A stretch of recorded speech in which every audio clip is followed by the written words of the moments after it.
बलोचिस्तान में पाक फौज के लापता हेलीकॉप्टर का मलबा विंदर गोठ लसबेला के करीब से मिल गया।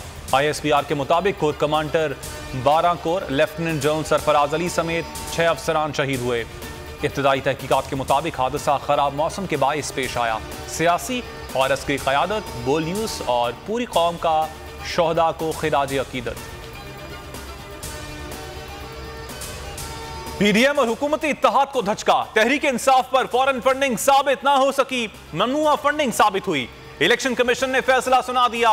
मुत्तफिका फैसले में कहा गया है कि तहरीक इंसाफ ने 34 गैर मुल्कियों, 351 कारोबारी इदारों और कंपनी से ममनुआ फंडिंग हासिल की। 13 बैंक अकाउंट्स पोशीदा रखे जो आइन की खिलाफ वर्जी है।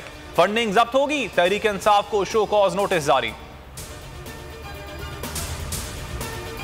इमरान खान ने फॉर्म 1 जमा करवाया जो गलत बयानी और झूठ पर मबनी है। इलेक्शन कमीशन ने फैसले में कहा है कि तहरीक इंसाफ ने दानिस्ता तौर पर Wootton cricket limit, Bristol engineering, E Pellon trustees company, SS marketing company से ममनुआ फंडिंग हासिल की।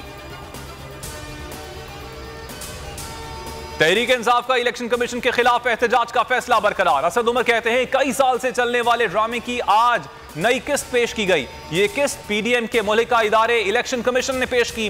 अवाम ने बता दिया है कि हम गुलाम नहीं बनेंगे। इलेक्शन कमीशन के फैसले में बहुत गलतियां हैं। इलेक्शन कमीशन का नोटिस अदालत में चैलेंज किया जा सकता है। PTI रहनुमा बाबर आवान की बोल न्यूज से खुसूसी गुफ्तगू। कहा बयान हलफी और सर्टिफिकेट में फर्क होता है। ऑडिट सर्टिफिकेट को इमरान खान का बयान हलफी समझा जा रहा है। इलेक्शन कमीशन ने अपने पांव पर खुद कुल्हाड़ी मारी है। नवाज शरीफ ने सऊदी अरब से पैसे लेकर बेनजीर की हुकूमत गिराई। नवाज शरीफ के पैसे लेने पर कोई तहकीकात नहीं हुई। तहरीक इंसाफ को फंडिंग ओवरसीज पाकिस्तानीज ने की। नून लीग को उसामा बिन लादेन ने थैलों में भरकर पैसे दिए। फवाद चौधरी की तनकीद। कहा अगले मरहले में हम बताएंगे कि 16 अकाउंट्स कानूनी हैं।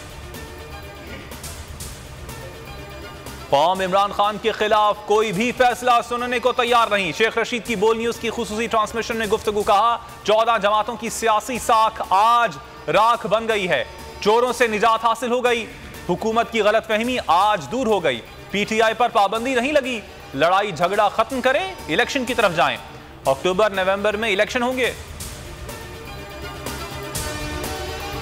बारिशों और सैलाब से तबाह हाल बलूचिस्तान में मजीद 13 अफराद लुक्मा अजल बन गए। जान बहक अफराद की तादाद 149 हो गई। PDMA के मुताबिक हादसात में 74 अफराद जख्मी हुए। 13,975 मकाना तबाह हुए। 670 किलोमीटर पर मुश्तमिल 6 शाहराहें शदीद मुतासिर हुई। 16 पुल टूट गए। 2 लाख एकड़ पर फसलों को नुकसान पहुंचा। जनूबी पंजाब और सिंध में भी मुतासिरीन सैलाब तबाह हाल। पाक फौज और इंतजामिया का रिलीफ एंड रेस्क्यू ऑपरेशन जारी। बोल न्यूज बना एक बार फिर आवाम की आवाज। Anchor person Mudassir Iqbal team के हमरा कराची कोयटा कौमी शाहराह पर मौजूद हैं, जहां 4 रोज से ट्रैफिक बंद है। मुतासिरीन सैलाब शदीद मुश्किलात से दो चार हैं। पाकिस्तान 17 साल बाद इंग्लिश क्रिकेट टीम की मेजबानी के लिए तैयार। T20 सीरीज का शेड्यूल जारी। 7 T20 इंटरनेशनल मैचेस पर मुश्तमिल सीरीज 20 सितंबर से 2 अक्टूबर तक खेली जाएगी। पहले 4 मैचेस कराची और आखिरी 3 मैचेस लाहौर में खेले जाएंगे। और जश्न आजादी के रंग मनाएं बोल के संग। हमें भेजें अपनी वीडियोस, बच्चों की जश्न मनाती तस्वीर और मिली रगमें। व्हाट्सएप करें 0337 031 0377 पर। सब्सक्राइब करें और बेल दबाएं ताकि कोई खबर रह न जाए।